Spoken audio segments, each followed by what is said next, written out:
வணக்கம். கதையின் பெயர் அம்மா ப்ளீஸ் எனக்காக. அத்தியாயம் 6.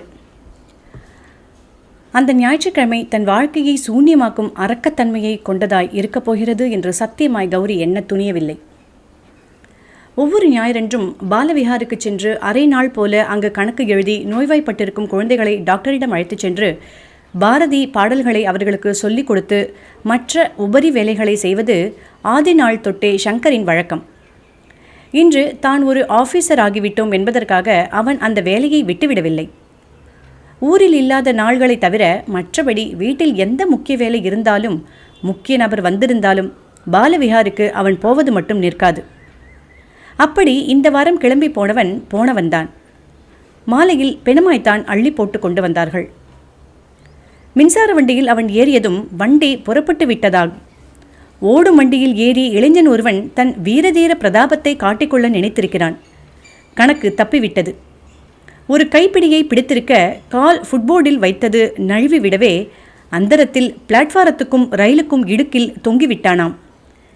பிடியை பிடித்திருக்கும் கையும் உடல் பாரம் காரணமாய் நழுவத் தொடங்கின கணத்தில் சற்று தள்ளியிருந்த சங்கர் பாய்ந்து அந்த கையை பிடித்து உள்ளே இழுக்க முயன்றிருக்கிறான். சங்கரை விட அந்த இளைஞன் கனம் அதிகம். வண்டி பிளாட்பாரத்தை தாண்டிவிட்டதால் வேகத்தை அதிகரிக்க கண்மூடி திறக்கும் நாழிகையில் சங்கரையும் இழுத்து கொண்டு இளைஞன் வெளியே விழுந்துவிட்டான். விழுந்ததுதான் விழுந்தார்களே, 2 பேரும் தண்டவாளத்துக்கு அந்த பக்கமாய் விழுந்திருக்கக்கூடாது. முதலில் விழுந்த காரணத்தால் ஓடும் ரயிலிலிருந்து 4 அடி தள்ளி விழுந்த இளைஞன் சில்லறை காயங்களோடு தப்பித்தான். ஆனால் அவன் கூடவே தொத்திக் கொண்டு வந்த சங்கர் எசகு பிசகாய் விழுந்து சரியாய் சக்கரங்களின் அகோர பசிக்கு தீனியாகி தட்சணமே உயிரை விட்டான். மதியம் விபத்து நடந்திருக்கிறது. உண்பாடு என்பாடு என்று போலீஸ் வந்து உடலை மருத்துவமனைக்கு எடுத்துச் சென்ற பிறகு பர்சில் இருந்த ஆஃபீஸ் விலாசத்துடன் போலீஸ் தொடர்பு கொள்ள பியூன் மேனேஜருக்கு விவரம் தெரிவிக்க அவர் போஸ்ட்மார்ட்டம் ஆன பிரேதத்துடன் வீட்டுக்கு வந்து இறங்கிய போது மாலை மணி 6. விஷயம் தெரிந்து ஆஃபீஸ் சிநேகிதர்கள் வந்தார்கள். மற்ற நண்பர்கள் வந்தார்கள். இதுநாள் வரை எட்டிக்கூட பார்க்காமல் இருந்த சில அரசியல்வாதிகளும் சுதந்திர போராட்ட வீரன் என்பதனால் வந்தார்கள். என்ன கணவர் இருக்கிறார். எந்த கஷ்டம் வந்தாலும் அவர் துணையுடன் அதை சமாளித்து விடலாம். ஆயுசு பரியந்தம் அவர் கூட இருக்கையில் எனக்கு என்ன கவலை என்ற நினைப்பில் இத்தனை வருஷங்களை ஒன்றுமே தெரியாதவளாய் ஓட்டிவிட்ட கௌரி இடிந்துதான் போனாள். காரியங்கள் ஒரு தினசாய் முடிந்தன. சங்கரும் வேதாச்சலமும் வாழ்ந்த வாழ்க்கை சத்தியமானதுதான். அவர்கள் ஊருக்காக உழைத்தது வீண் போகவில்லை என்று சொல்கிற மாதிரி அன்று கோபாலன் வந்து சேர்ந்தார். கோபாலன் ஊரின் முக்கிய புள்ளிகளில் ஒருவர். செல்வந்தர். உள்நாட்டில் மட்டுமின்றி வெளிநாடுகளிலும் வியாபாரம் உள்ளவர். நேர்மையானவர். முக்கியமாய் நல்ல மனசு கொண்டவர். வேதாச்சலமும் கோபாலனும் ஒரே பள்ளியில் ஒன்றாய் படித்தவர்கள். இந்த விஷயம் கௌரிக்கே தெரியும். அப்பா இருக்கும் காலத்தில் அடிக்கடி வீட்டுக்கு வருவதுண்டுதான். வீணா அரசியலில் புகுந்துட்டு உன் வாழ்க்கையை கெடுத்துக்கிற வேதா. உன் புத்தி எனக்கு கிடையாது. ஆனாலும் நான் எப்படி இருக்கேன், நீ எப்படி இருக்கேன்னு ஒரு நிமிஷம் யோசிச்சு பாரு. நீ வக்கீல் தொழிலை விடாமல் பண்ணினா என்னை முழுங்குற அளவுக்கு பணக்காரனா ஆயிடுவேன். தேசத்துக்கு தொண்டு பண்ணு, நான் வேண்டாங்கலை. ஆனால் தலைக்கு மிஞ்சி தான் வேதா தர்மம். உன் பொண்டாட்டி குழந்தையோட எதிர்காலத்தை கொஞ்சம் யோசிச்சு பாரு. அவளுக்கு ஒரு வழி பண்ணிட்டு நீ சுதந்திர போராட்டத்தில் நன்னா குதி. கோபாலன் பேசுவதை கேட்டு வேதாச்சலம் சிரிப்பார். உன் போக்கு வேற, ஏன் போக்கு வேற என்று அந்த சிரிப்பு சொல்லும். அப்புறம் தேசத்துக்கு சுதந்திரம் வந்த பிறகு அப்பா படுக்கையோடு படுக்கையாய் கிடக்கும் நோயாளியாய் ஆன பிறகும் கோபாலன் வீட்டுக்கு வந்திருக்கிறார். அதற்குள் கோபாலன் அந்தஸ்து ரொம்ப உயர்ந்து விட்டிருந்தது. ஆனால் பணத்திமிரோடு ஒரு வார்த்தை கோபாலன் பேசி கௌரி கேட்டதில்லை. நாடு நாடுன்னு உசுரை விட்டையடா, இப்போ என்ன ஆச்சு? குழந்தை மாதிரி சிரிச்சுண்டே பிரார்த்தனைக்கு வந்த காந்தி மகானியே இவா தொலைச்சுட்டா. இனிமே வேற என்ன பாக்கி? படிக்காத சோம்பேறியான நம்ம ஜனங்களை மிரட்டி உசுருக்கு பயமுறுத்தி வச்சுட்டு இருந்தாதான் ஒழுங்கா இருப்பா.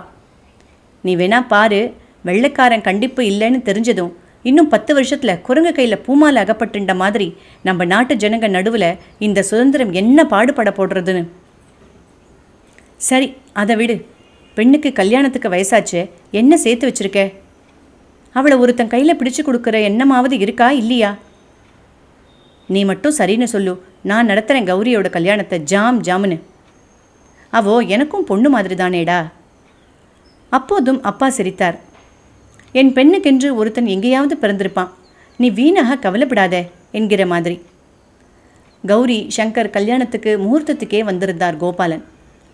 5000 ரூபாயை ஒரு கவரில் வைத்து வெற்றிலைப்பாக்கு, பழம், பூ, புடவை, வேஷ்டி, ரவிக்கை துண்டோடு கொடுத்து புது கொடுத்தணும்னா 1000 செலவு இருக்கும், அதுக்கு வச்சுக்கோங்கோ என்றபோது எல்லாவற்றையும் ஏற்றுக்கொண்டு பணத்தை மட்டும் திருப்பி கொடுத்து, நீங்கள் புரிஞ்சுப்பேன்ற நம்பிக்கை எனக்கு இருக்கு என்று சொல்லி சங்கர் சிரித்தான். என் பெண்டாட்டியை காப்பாற்ற எனக்கு வக்கில்லையா என்கிற மாதிரி. மாமனாருக்கு ஏற்ற மாப்பிள்ளை, எப்படியாவது சௌக்கியமாக இருந்தால் சரி என்று வாழ்த்திவிட்டு கோபாலன் போனார். வேதாச்சலம் இறந்த பிறகு கோபாலன் வருவதும் போவதும் மெல்ல மெல்ல தேய்ந்து மறைந்து போய்விட்டது. இப்போது அந்த கோபாலன் தான் சொல்லாமல் கொள்ளாமல் திடுமென்று வந்து நின்றார். 15 நாள்களாக வெளிநாடுகளுக்கு போய்விட்டு நேற்றுத்தான் ஊர் திரும்பினாராம்.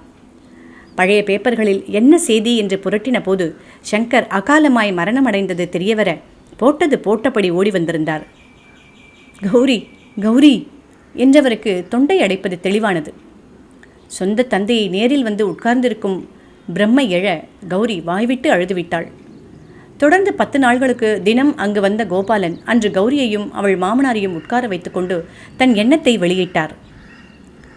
இன்டர் படித்தவோ, gold medallist, typing higher pass பண்ணியிருக்க, நல்ல வேலையாக பார்த்து நான் உன்னை சேர்த்து விடுறேன், நீ போயிட்டு வர்றது 4த்துக்கும் நல்லதுன்னு எனக்கு தோன்றது. கௌரி வீட்லேயே இருந்தா மனசு இன்னும் நொந்து போயிடும், 4 பேரோட பழகினா துக்கம் கொஞ்சம் குறைஞ்ச மாதிரி இருக்கும், என்னம்மா சொல்கிற? நானா வேலைக்கு போவதா, அதுவும் இந்த 32 வயசுலா? இது சாத்தியமா? தலையை நிமிர்த்தி மாமனாரை பார்த்தாள் கௌரி. அவரை ஏம்மா பார்க்குற? அவர் ஒன்றும் சொல்ல மாட்டார், அவர்கிட்ட நான் ஏற்கனவே இதை பற்றி பேசி சம்மதமும் வாங்கிட்டேன், நீ ஒன்றா சொன்னால் விஷயம் முடிஞ்சிடும். ரொம்ப நாழிகைக்கு கௌரி எதுவும் பேசவில்லை. உன் மனசில் இருக்கிறத தைரியமாக சொல்லுமா, யோசித்து பார்த்துட்டு நாளைக்கு சொல்கிறேன் மாமா. கௌரி சொன்னதற்கு கட்டுப்பட்டு கோபாலன் புறப்பட்டு போனார். இரவெல்லாம் தூக்கமில்லாமல் கௌரி சிந்தனை செய்தாள். இனி என் எதிர்காலம் என்ன? தீ என்று சொன்னால் நாக்கு வெந்துவிடாது என்று சொல்வார்கள். இப்போது நிஜமான தீ 4 பக்கமும் சூழ்ந்து கொண்டு விட்டது. இனி என்ன பண்ண வேண்டும்? ஆஹா ஊஹாவென்ற வசதிகளோடு நாங்கள் வாழாவிட்டாலும் வயிற்றை காயப்படாமல் மானமாய் கௌரவமாய் இத்தனை வருஷங்களை ஓட்டிவிட்டது நிஜம்தானே? இப்படி திடுதிப்பென்று வீட்டு ஆண் தவறி போனதில் இந்த வீட்டுக்கு வந்து கொண்டிருந்த 700 ரூபாய் வரும்படியும் நின்று போய்விட்டதே. இனி சாப்பிட, விஜய் படிக்க, உடம்ப முடியாத மாமனாருக்கு மருந்து வாங்க, மற்ற செலவுகளுக்கெல்லாம் என்ன பண்ணுவது? யாரிடம் போய் உபகாரத்துக்கு நிற்பது? ச்சே, ஒருத்தரிடம் கை நீட்டி ஒரு காசு வாங்குவது அசிங்கம் இல்லையா? இவர் ஆஃபீஸிலிருந்து 20,000மோ 25,000மோ வரும் என்று சொன்னார்கள். அது எத்தனை நாளைக்கு இட்டு நிரப்பும்? நல்ல வேளையாக அப்பாவின் சொத்தாக இருந்த வீடு இருக்கிறது. வாடகை வீட்டில் இருந்தால் அது வேறு கஷ்டம். வேதாச்சலம் மாதிரி ஒருவருக்கு பெண்ணாக பிறந்துவிட்டு சங்கர் மாதிரி ஒருவருக்கு மனைவியாக வாழ்ந்துவிட்டு அனாவசியமாக ஒருத்தரிடம் 1 பைசா கை நீட்டி உபகாரம் பெற வேண்டும் என்ற எண்ணமே கௌரிக்கு குமட்டியது. கை இருக்கிறது, உழைத்து சாப்பிடுவதை விட்டுவிட்டு எதற்காக கண்டவரிடம் பல்லை காட்ட வேண்டும்? ஆமாம், வேலைக்கு போய் ஒழுங்காக புத்திசாலித்தனமாக எனக்கு வேலை பார்க்க தெரியுமோ? பல ஆண்கள் நடுவில் வேலை செய்ய நேரிடுமே. எல்லோரும் ஒருத்தரை போல அடக்கமாக பண்பானவராக இருப்பார்களா? மண்டையை உடைத்து கொண்டாள் கௌரி.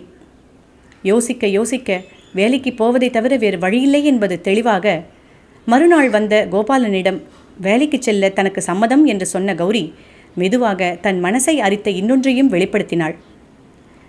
இவர் போய் 1 மாசம்தான் ஆறுது மாமா, அதுக்குள்ளே வேலைக்கு போக ஏன் ஒத்துண்டேன்னா அதை விட்டா கௌரவமான வழி வேற எனக்கு தோணலை. கூடுமானவரை ரொம்ப ஆண்கள் இருக்கிற இடமா இல்லாமல் இருந்தால் தேவலைன்னு தோன்றது. நீங்கள் என்னம்மாம்மா சொல்கிறேள்? உன்னை கண்ட இடத்துக்கு வேலைக்கு நான் அனுப்பவே மாட்டேம்மா, சத்தியமாக சொல்கிறேன். நீ என் பொண்ணு மாதிரி, நீ எங்கேயும் போக வேண்டாம்மா, உன் செலவுகளை நான் பார்த்துக்கிறேன், நீ ஆத்தோடு இருந்துடுன்னு நான் சொல்லுவேன். ஆனால் நீ அந்த மானி வேதாச்சலம் பொண்ணு, அதை விட மானி சங்கரோட பொண்டாட்டி. இதையெல்லாம் யோசிச்சுட்டு தான் பேசுகிறேன். பேங்க்கில் போர்ட் ஆஃப் டைரக்டர்ஸில் ஒருத்தனா நான் இருக்கிறது உனக்கு தெரியுமோ என்னமோ.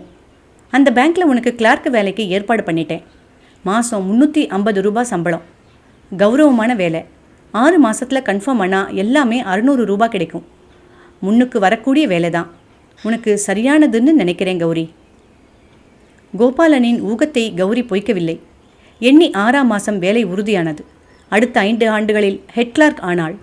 கூடவே பேங்க் பரீட்சையான CAIIP படித்து பாஸானதில் மேற்கொண்டு 4 வருஷங்கள் போவதற்குள் அந்தஸ்தான அக்கவுண்டன்ட் பதவியில் அமர்த்தப்பட்டாள். கொடுத்த வேலையை மிக பொறுப்பாக செய்ததன் காரணமாய் 2 வருஷங்களுக்கு முன் சீஃப் அக்கவுண்டண்டாக பதவி உயர்த்தப்பட்டு கௌரி இப்போது எல்லாமுமாக சேர்ந்து பெறும் சம்பளம் 2200 ரூபாய். இதோடு இந்த அத்தியாயம் முடிவுற்றது.